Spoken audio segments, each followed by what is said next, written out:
So I've been out here working in Santa Barbara for the last few days and heading back to Hollywood tonight, and just out here enjoying the bird song for our last couple of hours and this amazing, beautiful landscape that I get to share with you here today.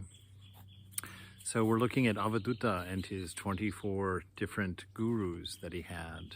And today we're going to look at ether. Now, ether is a rather odd material, or quasi-material, I guess, I don't know. Ether is kind of the matrix upon which all of the material world hangs. You know, if you have nothing, then there's nowhere to place something. There's no space, right? There's no distance between.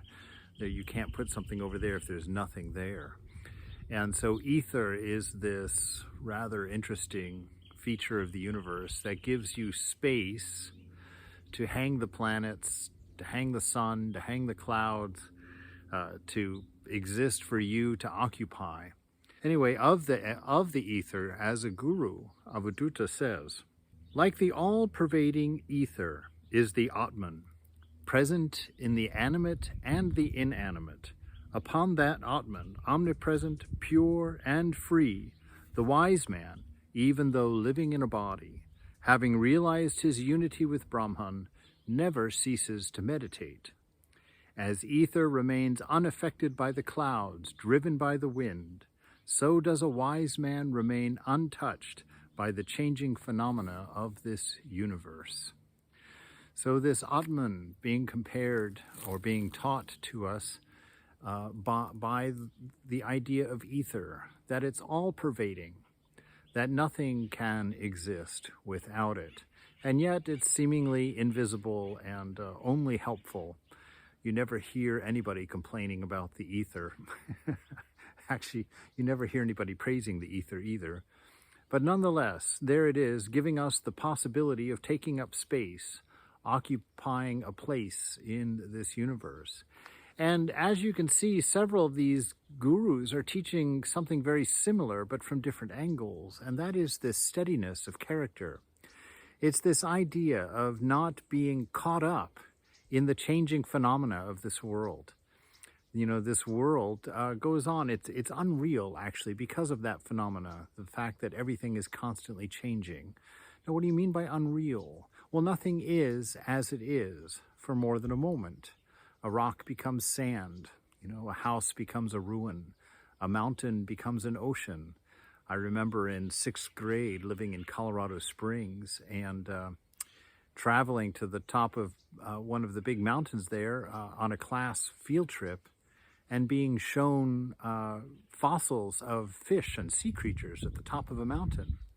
And the teacher was saying there was a time when the top of this mountain was underneath an ocean, which is now gone as the tectonic plates pushed up a mountain in its place. Now, you know, as a kid, that was pretty amazing, quite awesome. As a monk, that's even more awesome. This notion that a mountain has been of the seabed, the notion that a cloud had been an ocean, that all of these things constantly changing never are permanently what they seem to be.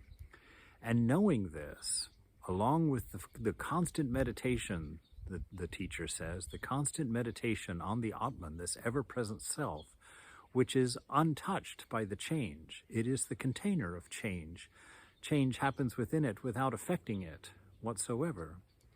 And so we, as disciples of these teachers, are to learn that our true nature is an unchangeable notion of love, intelligence, and being, existence, and that within us that ever quiet, ever peaceful, ever blissful self lies undiscovered and unrelied upon. And that's why we get caught on the waves of the ocean in our boat and fear sinking into its miseries and its dangers. So meditate always on that inner self. Remind yourself constantly you are ever free, ever pure, ever blissful, that this changing world, unreal as it is, cannot affect that one reality within you. And in that, find your peace. In that, find your reality.